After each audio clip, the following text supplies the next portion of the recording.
Vous pensez que vous regardez simplement un film à succès pour vous divertir. Ce n'est pas le cas. Il existe une trace écrite de 60 000 pages prouvant que vos films préférés ne sont pas de l'art. Ce sont des opérations psychologiques approuvées par l'État. Le dirigeant de studio le plus puissant d'Hollywood ne travaille pas chez Disney ou Netflix. Il travaille au Pentagone. Hollywood vous a vendu un mensonge et l'a caché dans le générique. Numéro 12. L'interrogateur compatissant. Mon beau-père et moi. On pourrait croire que la CIA n'est liée à Hollywood qu'à travers des films d'espionnage comme Mission Impossible ou Jason Bourne, mais ce serait une erreur. Même une comédie romantique des années 2000 comme Mon beau-père et moi avec Ben Stiller et Robert De Niro porte la marque de la CIA. Et pour tous ceux qui n'ont pas vu le film, le personnage de Stiller rencontre pour la première fois les parents de sa petite amie de longue date pour découvrir que son père et son futur beau-père potentiel est un ancien agent de la CIA. À Hollywood, l'authenticité est une monnaie d'échange. Plus un film semble réel, plus le public adhère à l'histoire. Et plus l'histoire paraît crédible, plus le film devient rentable. Et c'est là qu'intervient Chase Brandon. C'est l'une des figures majeures concernant les liens obscurs entre la CIA et Hollywood. Cet homme, étrange et fascinant, pourrait presque inspirer un film. Vétéran de la CIA avec 35 ans de service, il travaillait sous couverture comme agent principal du service clandestin. Il disait de son rôle, ce n'est ni une carrière, ni un travail, mais un mode de vie. Il affirme aussi avoir vu des preuves irréfutables d'extraterrestres dans les dossiers classifiés du crash de Roswell en 1947. Il a ensuite écrit le thriller conspirationniste, The Cryptos Conundrum, et possède lui-même un lien inattendu avec Hollywood. Il est le cousin de la légende du cinéma et star de Men in Black, Tommy Lee Jones. Mais ce lien dépasse l'anecdote. Officier supérieur de la CIA, il en est devenu le porte-parole et le contact officiel avec l'industrie du divertissement. Il a ainsi joué un double rôle, apportant au réalisateur des connaissances limitées sur le fonctionnement interne de la CIA. En retour, il veille à adoucir les aspects les plus durs de la représentation de la CIA par Hollywood, une agence de renseignement souvent controversée. Donc, naturellement, lorsque l'écriture puis la production de Mon beau-père et moi ont commencé, Chase Brandon était le point de contact évident pour rendre le personnage du beau-père, agent de la CIA de Robert De Niro, à la fois drôle et réaliste. Chase a répondu avec plaisir aux questions qui pouvaient aider à développer le personnage et son histoire, jusqu'à ce qu'une question change tout. À quoi ressemblerait un manuel de torture de la CIA ? Le plan était que Stiller trouve l'un de ces manuels dans le bureau de De Niro, comme indice clé de sa vie passée. Mais Chase Brandon a mis fin à cette idée. Il a plutôt fortement suggéré que le film montre une panoplie de photographies du personnage de De Niro avec différentes personnalités publiques importantes pour révéler son passé à la CIA. Normalement, lorsqu'un tel changement est effectué, c'est dans le but de rendre le film plus précis. Mais ce n'est pas le cas ici. La CIA a bel et bien créé des manuels fournissant des instructions pour l'enlèvement et la torture, comme ceux distribués aux militants honduriens dans le cadre de la guerre des Contras. Des documents publiés en 1997 via la loi sur la liberté d'information ont confirmé cela. Ce changement n'était donc pas juste un employé de la CIA aidant un film à rester fidèle aux faits. C'est un exemple clair de la CIA manipulant l'écriture de l'industrie du divertissement pour blanchir certains de leurs éléments les plus similaires. S'ils font cela pour une simple blague visuelle dans une comédie romantique des années 2000, jusqu'où iront-ils pour des films où eux-mêmes et leurs intérêts occupent une place bien plus importante ? Numéro 11. Le propre James Bond de la CIA, le Ryanverse. La seconde moitié du XXe siècle a été une période terrible pour la CIA en termes de relations publiques. L'OSS, leur organisation prédécesseur, était saluée comme héroïque pour son travail durant la Seconde Guerre mondiale. Mais à l'époque, où Chase Brandon tentait d'améliorer la réputation de la CIA au cinéma, l'agence était plongée dans les scandales, allant des changements de régime impopulaires dans le sud global aux rumeurs et allégations d'implication dans le trafic de drogue sur le sol américain. Ils étaient l'ombre sur le mur de l'Amérique. Quoi de mieux que Hollywood pour blanchir cette image et la transformer en héroïsme américain ?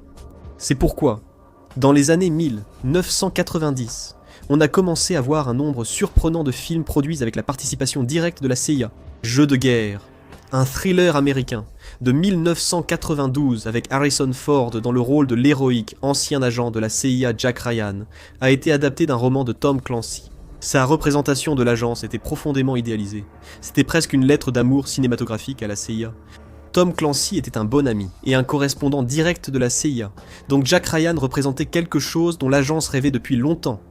La réponse de la CIA à James Bond, un symbole commercialisable pour améliorer l'opinion publique et stimuler le recrutement.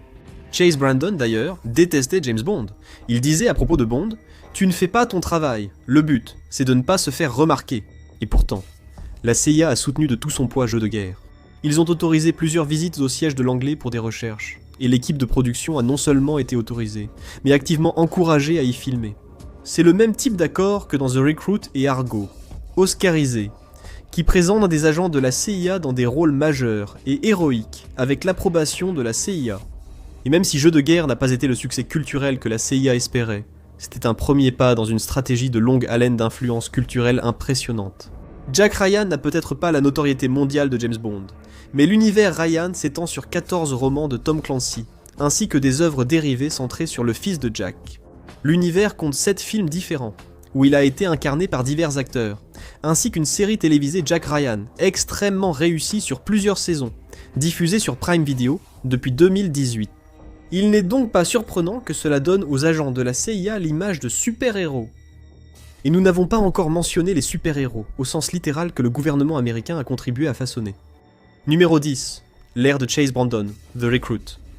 Le travail de Chase Brandon en tant que producteur fantôme de la CIA ne s'est pas arrêté avec Mon beau-père et moi, loin de là.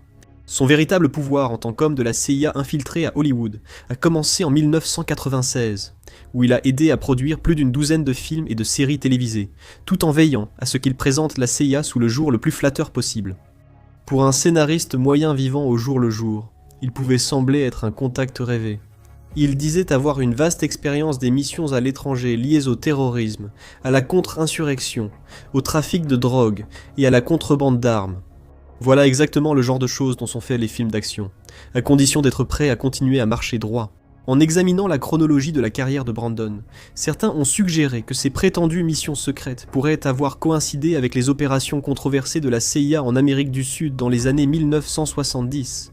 Les mêmes opérations qu'il tenterait ensuite d'effacer discrètement des récits hollywoodiens pendant des années. Brandon lui-même affirme avoir été conseiller technique sur plusieurs productions hollywoodiennes, notamment The Recruit, Ennemi d'État, Mission Impossible 3 La Mémoire dans la peau, et bien sûr, Mon beau-père et moi, ainsi que sa suite, dont nous ne pouvons pas vraiment dire le nom sur YouTube.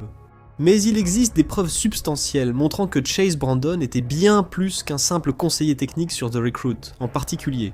Dans son livre « La CIA à Hollywood », comment l'agence façonne le cinéma et la télévision, Tricia Jenkins a découvert que Brandon était en fait le cerveau derrière la première version complète du scénario. Le supposé scénariste principal, Roger Town, n'était qu'une marionnette qui n'a apporté que des contributions mineures. Un échange ayant fuité entre les deux pendant le processus d'écriture montrait Brandon disant, je cite, « Ok Raj, à toi de jouer avec le discours de Medford. Je vais même te donner l'occasion de le décrire. » D'ailleurs, il est évident qu'il y a ici une sorte d'accord permanent.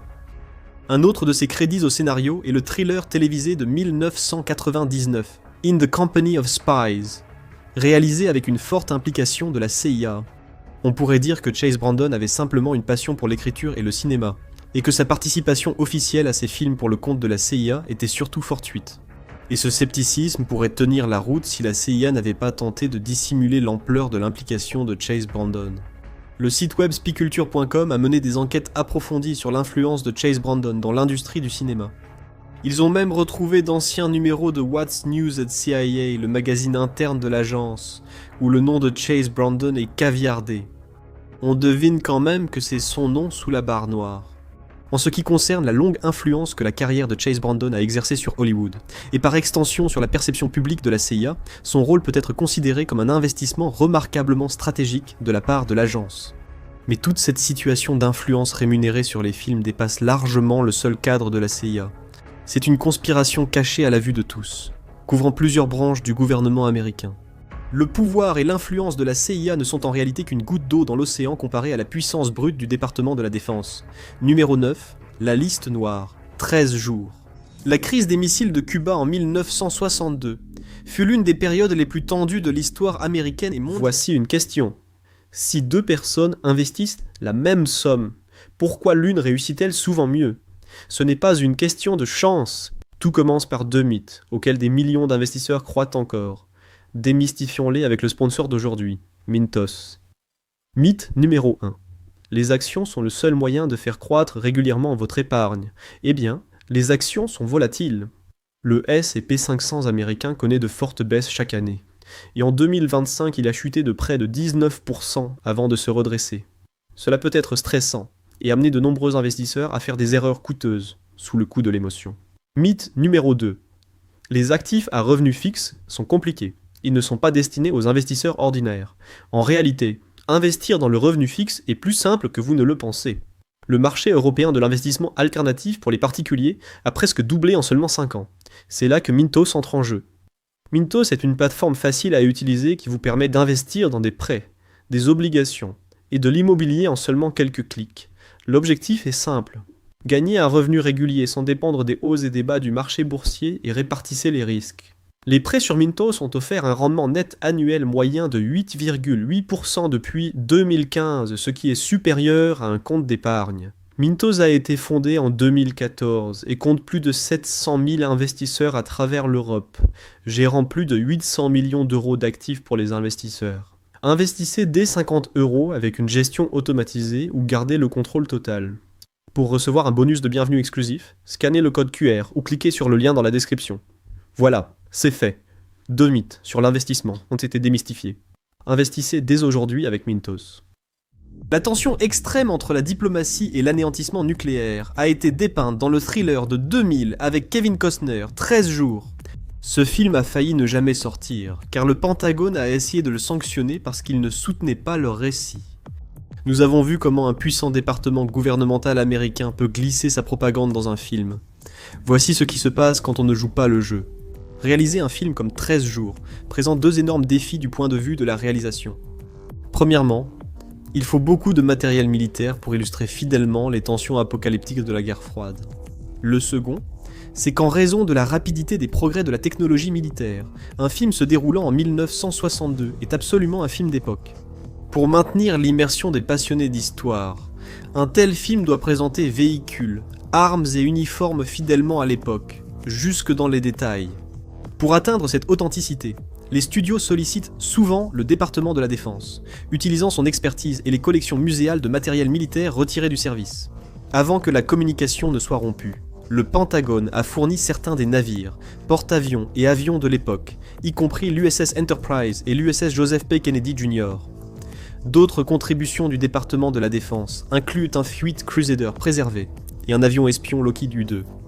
Le département de la Défense n'appréciait pas que le film dévoile des vérités dérangeantes, notamment que les chefs d'état-major interarmés plaidaient pour une première frappe nucléaire, risquant d'anéantir toute vie et civilisation sur Terre. Heureusement, la raison l'a emporté. Mais l'armée américaine voulait cacher au public qu'elle ne faisait pas partie de ceux qui avaient gardé la tête froide. Le département de la Défense a exigé le retrait de la scène, mais les créateurs, fidèles à leur intégrité, ont refusé. Cet acte de principe a été rapidement puni par le département de la Défense, qui a retiré tout son soutien au film, ainsi que toutes ses ressources matérielles. Cependant, bien qu'il s'agisse clairement d'une tentative de faire échouer le tournage de l'intérieur, l'équipe de 13 jours s'est révélée étonnamment ingénieuse. Les Philippines, notamment autour de la base aérienne de Clark, ont servi de substitut à Cuba. Ancienne base américaine, elle est désormais utilisée par l'armée de l'air philippine.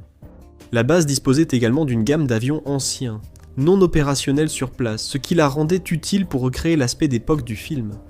Ils ont vieilli et remis en état le matériel, puis l'ont attaché à l'arrière de camions en mouvement pour lui donner l'air de fonctionner. Cela a fonctionné. Le film n'a pas été un succès commercial, mais a reçu de bonnes critiques. Une projection du film sur une base militaire américaine en Allemagne a été refusée. Pour la même raison, le département de la Défense a retiré son aide. Étrangement, Kevin Costner a tout de même pu offrir à Fidel Castro une projection privée du film à Cuba. Bien que 13 jours soit un exemple parfait du manuel du rejet, il ne s'agit en réalité que d'un des dizaines de films emblématiques que le département de la Défense a refusé de soutenir. Ce ne sont là que quelques-uns des exemples les plus fous. L'armée a d'abord rejeté Forrest Gump, pour plusieurs raisons, notamment l'insinuation qu'un homme souffrant d'un handicap mental serait envoyé combattre au Vietnam. C'est tout le contraire de la réalité, où l'armée a mis en œuvre le projet 100 000, l'une des plus grandes hontes militaires dans une guerre qui n'en manquait pas. Ils ont recruté des personnes handicapées mentales, et les ont envoyées dans des unités les utilisant comme chair à canon. Concernant le Vietnam, ils ont aussi refusé de travailler sur Platoon d'Oliver Stone, car il montrait des crimes de guerre américains, et des tirs amis entre soldats américains, pourtant avérés. La marine américaine a rejeté Officier et Gentleman, car il donnait une mauvaise image. La production a suscité tant d'inquiétudes que, lorsque le film a reçu l'aide de la marine canadienne, des responsables de la marine américaine auraient appelé pour les pousser à se retirer eux aussi. L'armée a abandonné Die Hard 2, parce que le passé de son méchant, rappelant Noriega, leur rappelait un peu trop le fiasco de l'affaire Iran-Contra. Independence Day et Mars Attacks ont perdu du soutien car ils ne montraient pas l'armée américaine assez forte contre des envahisseurs extraterrestres avancés. Et ils ont également refusé de soutenir Commando, le film d'action avec Arnold Schwarzenegger, l'un des films les plus exagérés du genre. La préoccupation était que le passé du personnage de Schwarzenegger, John Matrix, un ancien membre des forces spéciales américaines, laissait trop de place à l'interprétation sur ce dans quoi son unité aurait pu être impliquée avant les événements du film. En conséquence, la raison officielle donnée pour le refus était que le film, je cite, laissait entendre que l'armée américaine a ou avait une unité spéciale entraînée uniquement dans le but de commettre des meurtres et des pillages. Tout cela peut vous amener à vous demander, quel est le réel retour sur investissement de l'armée ? La CIA et le département de la Défense investissent beaucoup pour influencer ou boycotter les films non coopératifs. Quel est leur véritable bénéfice quand tout se déroule comme ils le souhaitent ? La réponse, c'est que les avantages sont massifs, avec un grand M, tout comme un certain MCU. Numéro 8, l'effet Captain Marvel. En 2019, après le choc d'Avengers, Infinity War, tous les regards étaient tournés vers l'univers cinématographique Marvel. Mais il restait une dernière pièce à mettre en place avant la conclusion fracassante d'Endgame au box-office. Introduire le dernier membre clé de l'équipe, Captain Marvel. Et après avoir rapporté près d'1 milliard de dollars au-delà de son budget, le film s'est avéré être non seulement un immense succès, mais aussi un immense succès pour son bénéficiaire caché, l'US Air Force. Le personnage de Captain Marvel est Carol Danvers, une pilote de l'US Air Force qui reçoit des pouvoirs divins après un contact accidentel avec un extraterrestre. Donc, naturellement, l'US Air Force a investi beaucoup de temps et de ressources dans le film. Les acteurs ont reçu une formation de vol du défunt Major Stephen Kaijon Delbano des Thunderbirds. Un soutien additionnel est venu de grandes unités, dont le 412e escadre d'essai de la base aérienne d'Edwards en Californie et la 144e escadre de chasse de la base de la garde nationale aérienne de Fresno. D'autres bases et escadrons ont aussi participé au film, mais l'accord était réciproque. Brie Larson, qui incarnait Captain Marvel, a participé à une visite promotionnelle de la base aérienne de Nellis, avec une campagne de promotion croisée sur les réseaux sociaux officiels. Aux États-Unis, des publicités de recrutement pour l'US Air Force étaient diffusées dans les cinémas avant le film, pendant son exploitation en salle, qui a rapporté 1 milliard de dollars. Des données concrètes montrent que l'opération a très bien réussi pour l'armée de l'air, qui a connu la plus forte hausse de candidatures féminines en 5 ans. Disney a remporté un grand succès pour le département de la Défense, sur ce coup-là.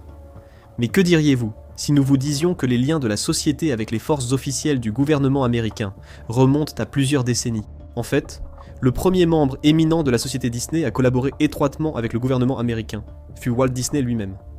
Numéro 7. Agent spécial Walt Disney. Walt Disney n'était pas une marionnette du département de la Défense ou de la CIA. Au contraire, il fut la première figure d'Hollywood étroitement liée au FBI. Il a dénoncé collègues animateurs et rivaux commerciaux lors de la chasse aux communistes menée par le FBI durant la peur rouge à Hollywood.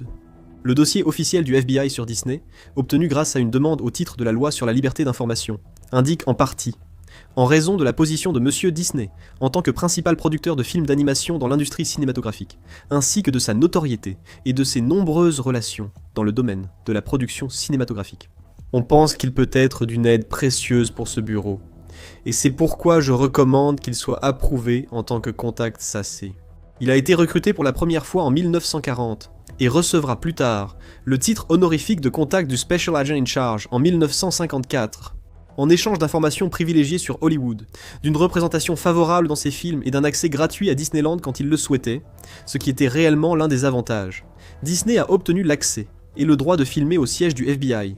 Ce lien n'était vraiment pas une surprise, étant donné que Disney avait envoyé une sorte de lettre de fan au bureau dès 1936. Cette admiration mutuelle semblait aller dans les deux sens. Il existe une photo extrêmement troublante du directeur du FBI J. Edgar Hoover, lors d'une fête du Nouvel An en 1937, où il porte un masque en carton du club Mickey Mouse.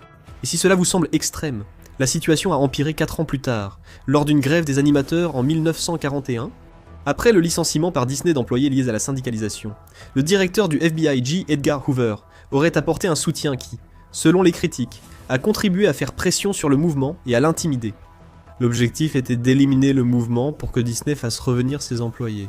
Bien sûr, les agences gouvernementales sont extrêmement pointilleuses sur la façon dont elles aiment être représentées dans les médias, et même Disney a commis une erreur. Le FBI n'a pas apprécié la représentation plus humoristique qu'il a eue dans Moon Pilot et ce satané chat, 2 productions Disney, et a gardé Disney en laisse un peu plus courte après cela. Pourtant, il a s'est docilement plié à la ligne jusqu'à sa mort, en 1966. Si tel était le niveau d'influence du gouvernement pendant l'âge d'or de l'animation, cela soulève une question plus large sur le degré de contrôle créatif qui existe à l'ère actuelle du réalisme sombre de l'après 11 septembre. Et nulle part ce débat n'est plus intense que dans les films traitant de la mort d'Oussama Ben Laden, l'un des événements réels les plus importants jamais dramatisés dans le cinéma moderne. Numéro 6. Les pots de vin autour de Zero Dark Thirty. Le thriller politique de 2012 Zero Dark Thirty est un film controversé, c'est le moins qu'on puisse dire. Le succès au box-office sur la traque de Ben Laden a été critiqué pour l'utilisation d'enregistrements audio réels de victimes du 11 septembre. On disait que son récit cautionnait la torture comme moyen d'obtenir des informations auprès des détenus. Mais surtout, il y avait les accords sinistres et possiblement illégaux passés sous la table avec des membres de la CIA pour obtenir des informations confidentielles. Le scénariste Mark Boal et la réalisatrice Catherine Bigelow ont invité à dîner et à boire les agents pour obtenir des informations. Ils les ont amadoués avec des repas somptueux et des alcools coûteux pour s'assurer qu'ils se sentent à l'aise de partager tous les détails croustillants. On pourrait penser que le résultat serait un reportage sans filtre que la CIA ne voudrait pas que le grand public voie. Pourtant, ce n'était pas du tout le cas. Une plainte basée sur la loi sur la liberté d'information a montré que la CIA et le ministère de la Justice ont enquêté sur de possibles violations légales ou éthiques des réalisateurs lors de leurs échanges avec des responsables fédéraux. Une enquête interne aurait été ouverte. Au final, aucune accusation n'a été portée contre l'équipe de Zero Dark Thirty, car le film a fait exactement ce qu'il voulait qu'il fasse. Rappelez-vous, l'une des autres principales critiques du film était le fait qu'il légitimait les techniques de torture dans la traque de Ben Laden. Eh bien, qui pensez-vous utiliser ces techniques ? C'est ça, la CIA. Après que les détails sordides de ces techniques d'interrogatoire renforcées ont été révélés au public, il voulait rapidement sauver la face. Il vaut mieux le faire via un blockbuster hollywoodien qu'une conférence de presse que l'américain moyen ne verra sans doute jamais. La CIA a tout de même fait une déclaration par la suite, affichant la désapprobation de circonstances, en disant « À la suite de Zero Dark Thirty, la CIA a complètement révisé ses procédures d'interaction avec l'industrie du divertissement. L'agence a mis en place un système centralisé de gestion des dossiers pour les demandes de l'industrie du divertissement, et publié en 2012 de nouvelles directives complètes pour gérer les contacts et le soutien à ce secteur. Mais si vous pensez qu'un véritable mur est en train d'être érigé entre la CIA et l'industrie du divertissement, alors vous n'avez pas été attentif. Mais que se passe-t-il lorsqu'une de ces agences décide que la meilleure solution est de tout arrêter ? Il s'avère qu'elles peuvent aussi le faire. Numéro 5. Les projets fantômes, contre-mesure. Vous vous souvenez du thriller militaire du milieu des années 90 contre-mesure, avec Geena Davis ? Non. Vous ne vous en souvenez pas car, grâce au département de la Défense, le film n'a jamais été réalisé. Il n'est sans doute pas surprenant que la demande d'aide au département de la Défense pour un film soit très bureaucratique. Ils demanderont une copie complète du scénario de tournage, s'ils n'ont pas été impliqués dans le projet avant même que le scénario ne soit écrit. Les réalisateurs reçoivent toujours un mémo très détaillé, listant toutes les modifications demandées ou les raisons d'un refus. Et lorsqu'il s'est agi des contre-mesures, qui étaient censées se dérouler dans l'environnement général de la marine américaine, ils avaient une quantité folle de remarques. Ils redoutaient qu'un accident nucléaire sous la surveillance de la marine soit central dans l'intrigue, craignant d'apparaître incompétent. Ils n'aimaient pas non plus les personnages de recrues de la marine, sexistes et coureurs de jupons, car la marine était impliquée dans un scandale de harcèlement, après que des pilotes ivres ont commis des actes atroces contre 83 femmes et 7 hommes dans un hôtel de Las Vegas. Cet incident, devenu le scandale Tailhook, fut si infâme, mais le véritable coup de grâce pour Countermeasures fut l'intrigue conspirationniste révélée par le protagoniste. Cela rappelait étrangement l'affaire Iran-Contra. Un représentant de la marine a noté « Il n'y a aucune raison pour nous de dénigrer la Maison-Blanche ou de rappeler au public l'affaire Iran-Contra. » Ils ont refusé à la production l'accès à l'un de leurs porte-avions, et étant donné que l'atout principal du film était son cadre sur un porte-avions, pas de porte-avions, pas de film. Des mesures comparables ont été employées pour faire échouer le film de 1993 Chant de feu, écrit par un véritable vétéran de la guerre du Vietnam et inspiré de son vécu. L'armée américaine ayant commis de nombreux crimes de guerre au Vietnam, les soldats étaient montrés perpétrant des actes monstrueux, reflétant la réalité. La production a demandé l'aide de l'armée américaine, qui a refusé, affirmant que de telles activités criminelles avaient bien eu lieu selon les archives. En soutenant officiellement le film, les Marines et le département de la Défense auraient implicitement accepté ces actes comme des aspects quotidiens, quoique regrettables, du combat. Ainsi, le film n'a jamais vu le jour. Supprimer un film qui ne servait pas à ses intérêts est une gestion de crise simple et économique pour le département de la Défense. Mais quel film a montré qu'investir dans un blockbuster pouvait tout changer ? Numéro 4, le péché originel, Top Gun. Top Gun a été le film qui a rapporté le plus de 1986, qui était une année cinématographique particulièrement riche. La marine n'aurait pas pu imaginer une meilleure publicité à gros budget pour devenir l'un de ses pilotes, même en essayant. Le film vendait tout, les compétences, l'excitation, la technologie, les liens et les amitiés qui se formaient entre les aviateurs, et cela n'a surpris personne. La marine a joué un rôle clé en fournissant l'équipement et l'expertise qui ont permis à ce film d'offrir un plongeon immersif dans un monde habituellement caché. L'armée de l'air avait même installé des stands de recrutement à l'extérieur de certaines projections du film, juste pour attirer ceux qui se sentaient particulièrement motivés en sortant du cinéma. On peut aussi remercier Top Gun pour l'implication du Pentagone dans d'autres films. Glenn Roberts, ex-chef du bureau de liaison pour le divertissement du Pentagone, a d'abord été incité à envisager une carrière militaire après avoir vu Top Gun à 16 ans. Pour l'armée américaine, c'est vraiment une aubaine qui continue de rapporter. Mais jusqu'où est-il allé ? Les rumeurs d'une augmentation de 500% des recrutements sont exagérées.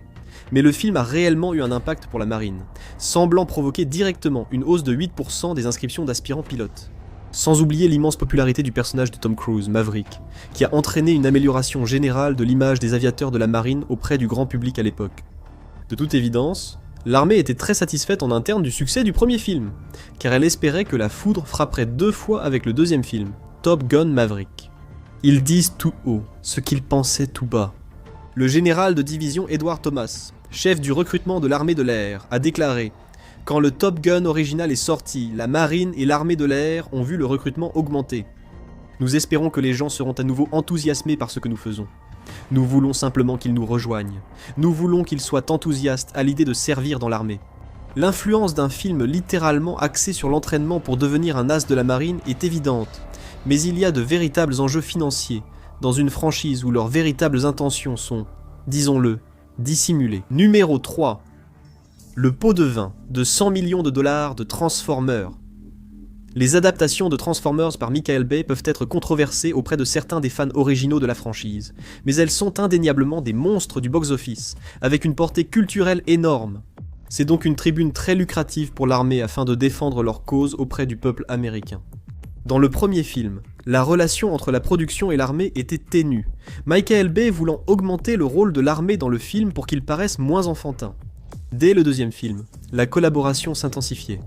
Membres du Pentagone et cadres de production se sont réunis avant l'écriture du scénario, le Pentagone voulant un rôle accru.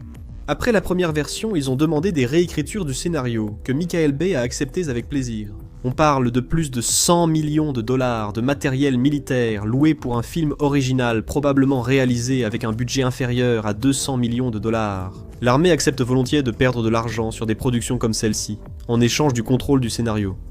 C'est un incroyable pot de vin en sous-main, mais totalement et parfaitement légal.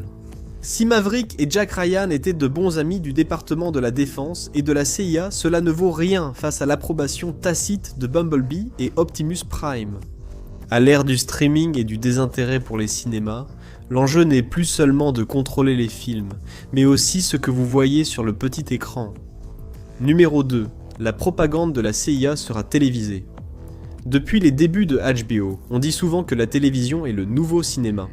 Des séries comme Breaking Bad et Game of Thrones prouvent que la télévision domine la culture. Et partout où il y a une force dominante dans la culture, la CIA essaie d'en prendre une part. Et le nombre de séries télévisées populaires impliquant la CIA est franchement stupéfiant. Le drame de la CIA en 2 saisons, L'Agence, a étrangement prédit la guerre imminente de la CIA contre Ben Laden avant les attentats terroristes du 11 septembre. C'était une autre production de Chase Brandon, conçue pour rendre le travail de l'agence excitant, sexy et surtout essentiel pour la sécurité du citoyen américain moyen. Alias, un autre thriller d'espionnage de la CIA portait également la marque des agents spéciaux. Il a été produit par J.J. Abrams, qui a l'habitude de travailler sur des films soutenus par la CIA et l'armée, comme Armageddon, Forever Young et Mission Impossible. Jennifer Garner, vedette de la série, a ensuite été choisie par Chase Brandon pour jouer dans une publicité de recrutement de la CIA. La série de Jonathan Nolan, Person of Interest, comptait 2 consultants militaires de renom, James D. Deaver et Tony Camarino, ce dernier étant un interrogateur militaire professionnel.